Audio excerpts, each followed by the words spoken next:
dengar-dengar ya, info paling terakhir adalah kondisi lahan sawahnya tergenang. Tergenang. Dan ada gosip ya dari Ya. teman-teman di pertanian, katanya Hmm. sekarang Pak Amran dan Haji Isam ingin mengeluarkan tagihan pencetakan sawah itu, Mhm. tetapi oleh teman-teman di BPKP Mhm. menolak karena ketiadaan perencanaan, ya Mhm. kan? Mhm. Dan kondisinya sekarang kan belum bisa ditanami amburadul. Mhm. Apa negara harus dipaksa untuk membayar? Mhm. Lalu dengar-dengar katanya akan dipaksakan melalui Perpres yang diteken ditandatangani oleh Presiden Prabowo. Mhm. Nah, itu di sana saya keberatan. Buat Ah. apa presiden kita disandera Mhm. ya Mhm. menanggung sawah yang tidak bisa ditanami di masa depan jika dipakai sebagai senjata politik oleh partai-partai oposisi, Mhm. mau bagaimana pemimpin saya, presiden saya menghadapinya, Mhm. ya? Mau bagaimana Gerindra menghadapinya? Mhm. Itu kita pikirkan sangat lama, Bang Hersu. Ya, dan Bapak kan pengurus HKTI-nya Pak Prabowo ya, jadi Bapak berkepentingan menjaga beliau Betul. ya. Ya, kita sangat mementingkan bagaimana menjaga pemimpin kita, presiden kita. Mhm. Kita berjuang hampir nyaris 15 tahun loh, Pak, Mhm. untuk menaikkan Pak Prabowo menjadi presiden. Mhm. Tidak untuk dijatuhkan oleh.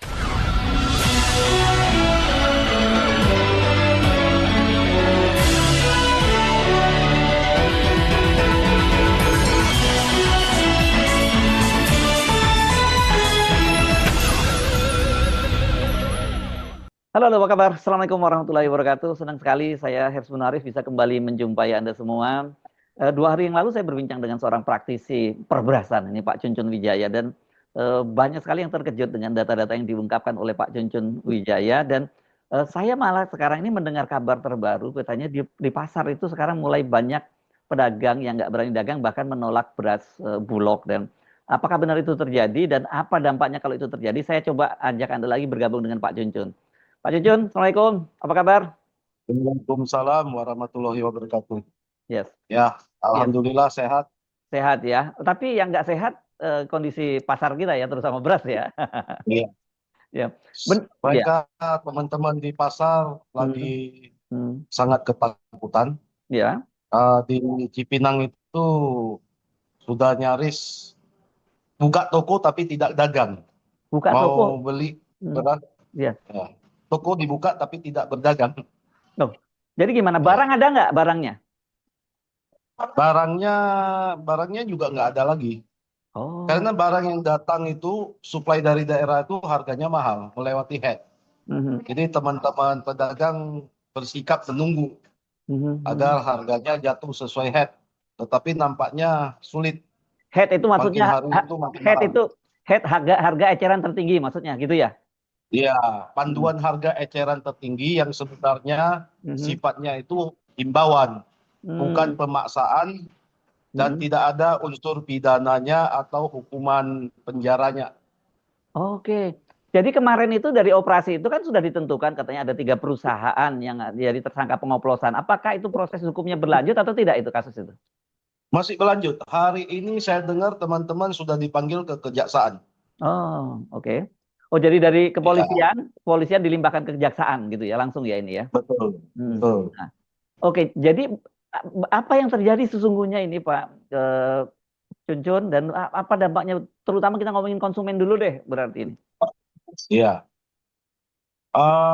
Konsumen saya lihat 2 hari belakangan banyak konsumen yang cari-cari beras. Kali beli beras sekarang karung 50 kilo. Oh, Naik ke motornya itu 2 karung, 2 karung. Agak agak mengkhawatirkan sih. ya, ya ini. Nah, kita berharap tidak terjadi ras beras. Ya, ya. Nah, Begitu.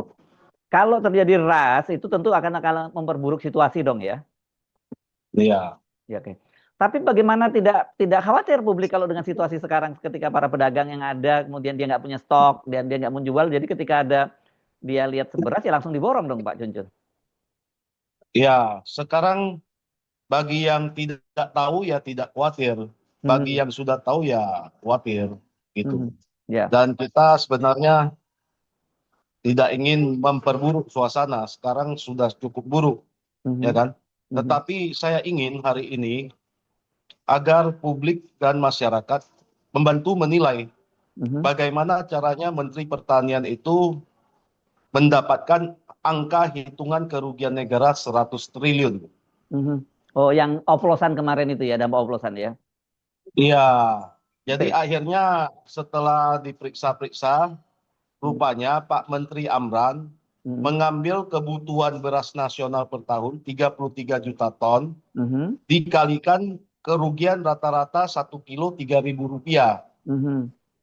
Dari tuduhan dia oplos beras SPHP yang hanya 1,4 juta ton. Menurut klaim Pak Amran, 80% disalahgunakan tuh 1 juta ton. Oke. Ya kan? 1 juta ton kalau mau ngoplos 33 juta ton gimana caranya Bang Hersu? Ya kan? Nggak dapat dong 33 juta ton. Bagaimana hitungannya bisa rugi 100 triliun? Ya, ya, ya. Ini teman-teman di Dewan Beras Nasional sama di HKTI sudah ketawa-ketawa. Ya kan? Ya, kita tidak mau kasih judgement pada Menteri Pertanian, tetapi kita minta rakyat dan konsumen Indonesia ya menilai apakah fair mengambil total kebutuhan beras nasional per tahun yang jumlahnya 33 juta ton dikalikan kerugian 3.000 per kilo. Sedangkan pangsa pasar beras premium yang dituduhkan oleh Pak Amran itu tidak lebih daripada 10%. Artinya, Paling besar 5%. Ya 5% dari 33 juta ton itu paling sekitar 1,5 juta ton. ya, Ya kan? nah, berapa nilainya itu? Nah, 1,5 juta ton nilai berasnya sendiri kalau dikali 15.000 aja kita asumsikan full harga beras premium. Artinya teman-teman pedagang di Cipinang dan di seluruh Indonesia ya tidak usah bayar untuk berasnya, merampok aja, merampok kita petani ya modalnya nol, itu nilai keseluruhannya hanya 22 triliun, sekitar 20 triliun gitu. Ya, ya, ya. Oke. Ya kan? Jadi sangat tidak masuk akal hitungan 100 triliun itu, Bang Hesu. Oke, jadi apa yang terjadi? Mengapa kemudian muncul angka itu dan kenapa kemudian soal oplosan ini menjadi mengemuka? Karena Anda kemarin dalam perbincangan sebelumnya menyatakan bahwa oplos itu praktek yang biasa di dalam bisnis beras ini. Betul. Kita pun lagi menduga-duga dari teman-teman yang berdiskusi di WAG Dewan Beras Nasional, cuman ada dua kemungkinan. Satu, Pak Menteri Pertanian itu luar biasa goblok, tidak pernah lulus matematika. Oh, ini Atau oke, silakan. Dia lanjut. Pak Menteri Pertanian itu luar biasa jahat, Oh, kok jelek semua? sengaja memfitnah. Ya, ya, ya. Ya, angkanya cara hitungnya nggak betul. Makanya dari awal sejak tuduhan ini dilemparkan terjadi kerugian negara 100 triliun. Kita ini sudah menuntut bagaimana cara Pak Amran menghitung. Ya kan? Kita khawatir salah hitung. Jadi sebelum lari ke publik dan publik itu kacau seperti hari ini, kita ingin mencegah seandainya Menteri Pertanian kita kilaf, ya kan? Kita perbaiki segera sebelum terjadi keributan. Ternyata hingga hari ini tidak dibongkar bagaimana cara hitungnya. Apakah sudah ada usaha ya untuk berkomunikasi dengan Pak Menteri sebelumnya? Tadi vonisnya berat loh, kalau nggak goblok itu jahat, itu kan terlalu, satu kasar, kedua juga berat banget gitu. Coba ditabayun dulu lah gitu. Sudah, beliau punya dirjen-dirjen ya, staf ahli menteri, staf khusus menteri semuanya ada di WAG Dewan Beras Nasional. Nah, terus apa Tetapi staf-staf beliau semuanya memilih tiarap, tidak berani memberikan komentar. Jadi kita duga memang ada unsur kejahatan di sana. Ya kan? Jika tidak ada unsur kejahatan, pasti para staf menteri, dirjen, direktur pasti sudah mengintervensi. Daripada kita menduga-duga. Oke, apa sih Pak kepentingannya kalau Anda menduga itu ada kejahatan itu apa motifnya? Kan bagaimanapun beliau kan pejabat negara, tentu beliau ingin bekerja untuk kepentingan negara dan juga tentu ingin agar stok beras aman karena itu kan bagian dari kinerja beliau juga nanti penilaiannya. Sekarang kinerja beliau dari sisi budidaya, kita Hmm, lihat ya, dari Aceh hingga Jawa Timur, hmm, itu sawah-sawah petani sedang diserang oleh kekeringan, satu. hmm, Dua, itu hama sundep dan beluk. hmm, Itu Kerawang, rata-rata petani di musim ini panen hanya dapat 1-2 ton. hmm, hmm, Kerawang itu adalah salah satu lumbung padi nasional kita yang biasanya memproduksi 5 hingga 6 ton, hmm, ya kan? Sekarang kalau jatuhnya segitu ya pasti susah. hmm, hmm, Semestinya Pak Menteri Pertanian berkonsentrasi kembali kepada usaha-usaha meningkatkan produksi, hmm, melindungi sawah-sawah petani kita dari serangan hama, hmm, penyakit dan kekeringan, hmm, menyediakan benih-benih yang baik hmm, untuk petani tanam, menyediakan pupuk, obat-obatan bagi kita. hmm, Kita beli, Pak Menteri, bukan minta. hmm. Ya. Oke, saya nggak menduga kalau muncul semacam ini karena kalau selama ini yang saya baca di media kan kelihatannya sangat heroik ini apa yang dilakukan oleh Pak Menteri karena satu apa swasembada pangan, stok beras itu terbesar sepanjang sejarah, kemudian membuka lumbung-lumbung pangan berupa food estate di Kalimantan Tengah, di Merauke dan sebagainya. Saya membayangkan ini mimpinya seperti eranya Pak Harto dulu bahwa kita betul-betul swasembada pangan ini. Hanya di atas kertas. Oh ya? Ya, hanya di atas kertas. Mhm. Bahkan perencanaannya pun entah di mana. Dulu waktu mereka mau berangkat pergi cetak sawah di Kalimantan, Ya. salah satu staf perencanaan kasih saya rencana kerja mereka cetak sawah. Mhm. Itu tidak lebih daripada 2 lembar A4 size. Langsung saya ketawai, Mhm. petani kamu dari mana? Mhm. Jumlahnya berapa? Mhm. Benih kamu berapa? Mhm. Suplai airnya berapa? 1 hektar sawah, you tahu nggak Mhm. butuh air berapa juta liter?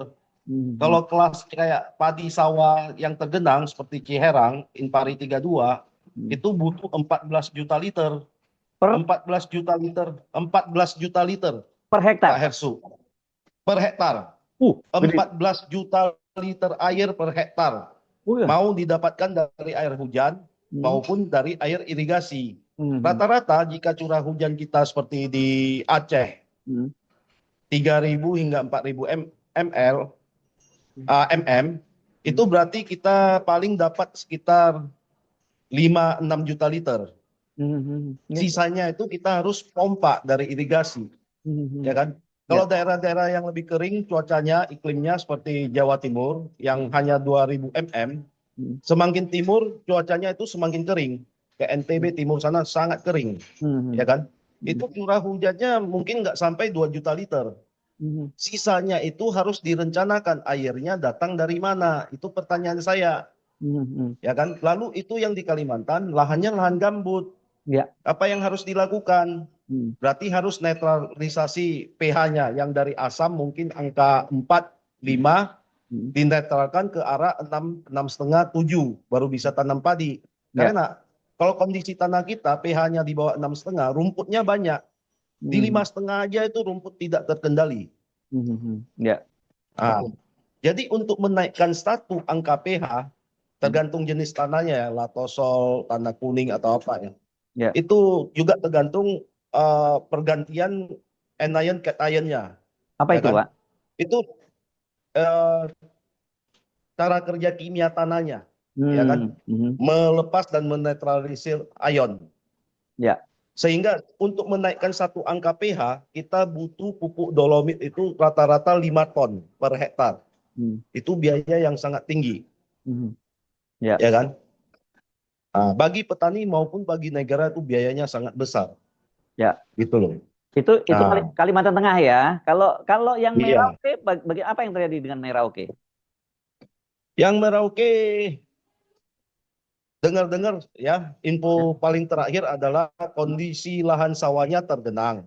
Tergenang. Dan ada gosip ya, dari Ya. teman-teman di pertanian, katanya Hmm. sekarang Pak Amran dan Haji Isam ingin mengeluarkan tagihan pencetakan sawah itu, tetapi oleh teman-teman di BPKP menolak karena ketiadaan perencanaan, ya kan?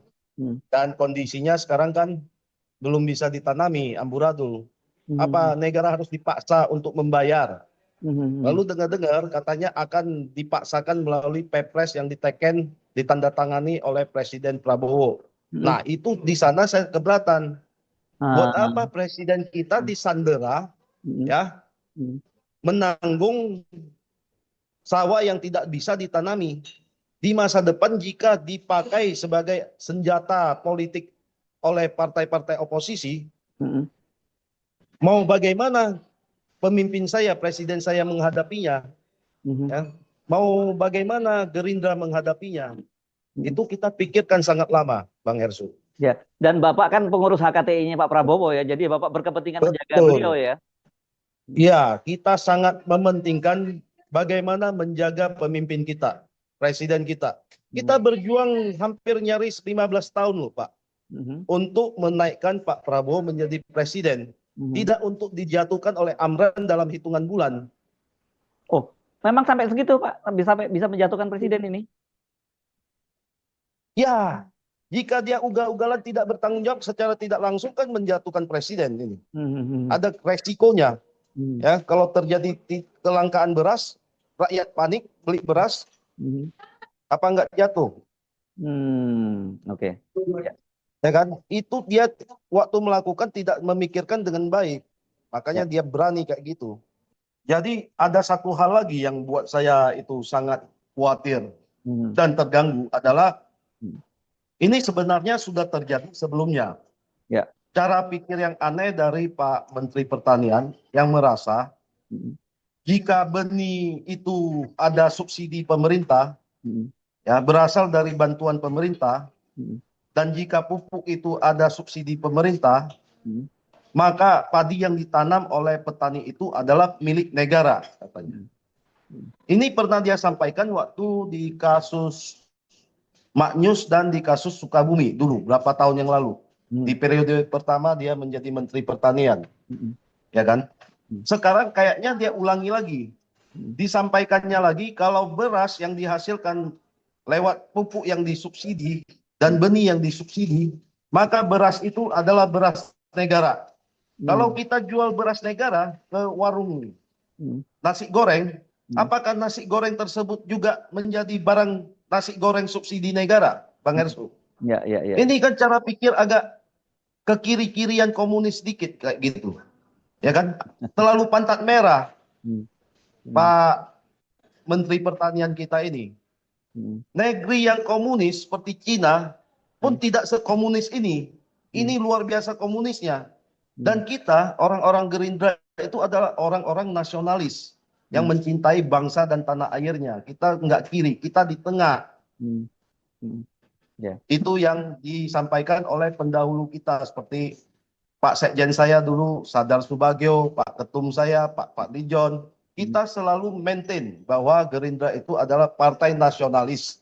Haluannya tengah. Kita menjaga yang kiri, yang kita juga menjaga teman-teman yang di sebelah kanan. Ya kan? Kita tidak pernah punya cara pikir yang ke kiri-kirian, yang kayak sita pabrik orang. Ambil milik orang lain. Oh, semuanya milik negara. Mata bisa kayak gitu, bisa bubar ini. Oke. Itu Bang Heru. Nah, ini pertanyaan saya ya, apakah ini memang ketidaktahuan atau seperti yang Anda curigai tadi itu ada agenda besar di situ? Tapi saya kira apa iya seorang menteri yang diangkat oleh Pak Prabowo, sangat dipercaya oleh Pak Prabowo, kemudian punya agenda menjatuhkan Pak Prabowo? Saya selalu berasumsi semua manusia itu baik. Saya memberikan Pak Menteri itu benefit of doubt. Makanya saya bilang kemungkinan Menteri ini bodoh. Tidak tahu hitung, ya kan? Saya belum bilang dia jahat, cuman ada teman-teman bilang, itu jahat, itu bukan bodoh lagi. Tapi terlepas dari itu semua, setelah fakta ini semua disampaikan, biarkan rakyat yang memutuskan. Apakah Pak Menteri Pertanian bodoh atau Pak Menteri Pertanian jahat?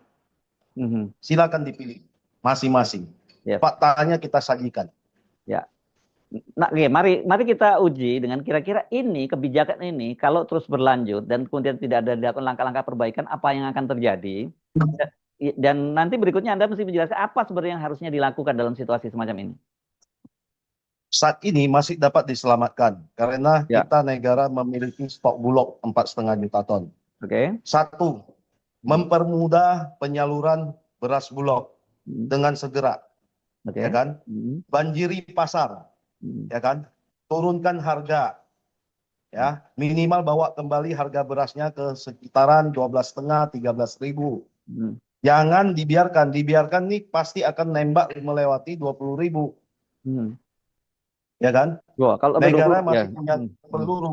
hmm, Jika ini 4,5 juta ton habis kira-kira, hmm, kita masih bisa memilih impor sedikit sebagai last resort, hmm. pilihan terakhir kalau jika tidak cukup untuk kasih makan rakyat kita. Walaupun saya sebagai petani padi tidak senang kalau bisa padi saya, beras saya yang Dibeli ya. dijual bukan Yang padi diam. impor atau Hmm, beras impor hmm, gitu, Bang Hersu. Tapi daripada teman-teman rakyat biasa yang tidak tahu menahu tidak dapat makan, hmm, terpaksa kita kasih izinkan impor hmm. gitu, Bang. Kalau 4,5 juta atau 4,2 sampai 4,5 juta itu kan hanya bisa berapa 2 bulan ya? Itu Dua kira-kira bulan dua kira-kira bulan. ya. Nah, itu dan dari di dalam negeri seperti Anda sebutkan kemarin itu kan bahwa kemungkinan panen pada bulan 9 kan angkanya pasti turun karena benih-benih yang Turun. nah, jadi berapa besar itu impor yang harus dari luar negeri itu? Itu harus kita tinjau kembali Hmm. dari kecukupan beras nasional kita. Ya. Tapi taksiran saya Hmm. untuk bikin tenang sementara 1 juta hingga 1,5 juta ton dulu Hmm. ya Hmm. cukup sambil menilai situasi yang berkembang dan hasil panen musim yang masuk Ya. musim ini dari bulan 9 hingga bulan 10, ya Hmm. kan. Minimal kita ada peluru sedikit daripada tidak ada beras sama sekali. Ya. Negara tidak boleh kosong Hmm. Ya. begitu. Ya, nah kalau hari-hari ini sebenarnya yang terjadi sebenarnya masih aman ya, beras itu masih ada di Bulog. Pertanyaan saya, Masih ada di tangan ya, Bulog. ya, pertanyaan saya apakah Bulognya yang memperketat, mempersulit, atau sekarang karena pedagang pada takut, jadi walaupun ada stok dari Bulog mereka nggak menjual. Saat ini memang petunjuk teknis dari Badan Pangan Nasional Hmm, untuk penyaluran beras Bulog hmm, itu sangat rumit oke. dan saya memahami alasannya Hmm, demi kebaikan juga. hmm, Karena selama ini ada pedagang-pedagang yang nakal juga, hmm, tetapi harusnya bukan disamaratakan semuanya. Harusnya yang baik didukung, hmm, yang nakal dijemput aja diam-diam, ya hmm. kan? Nggak usah rame-rame Banyak ya. kerja, Hmm, banyak kerjanya menteri-menteri Prabowo hmm. seperti Pak Wamen Infocom yang menangkap judol itu tengah malam Oh ya. tanpa berita, tanpa kasus, tiba-tiba sudah selesai. Tidak Hmm, ada pencitraan, hmm, ya kan? Sebenarnya bisa dilakukan juga di pertanian. hmm, Nah, cuman karena sudah kadung ribut kayak gitu, kita semuanya muncul, kita jaga, hmm, jangan kebablasan, hmm, hmm. gitu Pak. Ya. Oh, jadi sebenarnya situasi sekarang ini masih bisa diselamatkan ya kalau ada langkah-langkah. Masih sangat bisa diselamatkan, Ya, ya, masih. yes. Jadi sekarang apa yang bisa teman-teman ini lakukan? Teman-teman yang mana? Yang pedagang. Iya, pedagang. Kalau teman-teman pedagang, seharusnya jika teman-teman itu tidak melakukan tindak kriminal Hmm, pencampuran beras negara terhadap beras biasa, hmm, ya baik-baik aja, tenang-tenang aja, ya hmm, kan? Tidak usah takut diperiksa oleh polisi maupun jaksa. Yang benar ya tetap benar, ya hmm, kan? Yang bersih ya tetap bersih. hmm. Kalau yang nakal ya silakan mati. Lebih cepat mati dia lebih baik. Kalau bisa aku tembak mati dia. Oke, ya, jadi itu usulan konkretnya seperti itu ya, Pak. Dipermudah, Iya, dipermudah dari Bulog, penyalurannya dan sebagainya. iya. Dan kemudian soal operasi-operasi yang dilakukan oleh Satgas Satgas Pengamanan Pangan itu gimana itu? Sudahlah, sementara nggak usah ganggu orang. Tarik Hmm, semua balik ke markas Polri, hmm, ya. hmm, Karena dalam kasus hari ini belum ada kesalahan yang telak. Hmm. Daripada diaduk-aduk kayak gitu, Hmm. ya kan? Hmm. Nanti pasarnya bubar sekalian. Hmm. Ya Ya. kan? Kita mundur dulu selangkah. Hmm. Polri itu bisa tangkap orang tanpa bikin ribut. Hmm. Polri itu bisa tangkap orang diam-diam. Tengah Ya. malam juga bisa tangkap orang. Hmm. Ya kan? Hmm. Oh, tapi kalau sekarang ini penggerbekan semacam itu membuat apa ya? Secara psikologis membuat orang panik ya di lapangan jadinya ya. Panik, panik. Konsumen panik, pedagang panik. Hmm. Itu yang harus dihindari.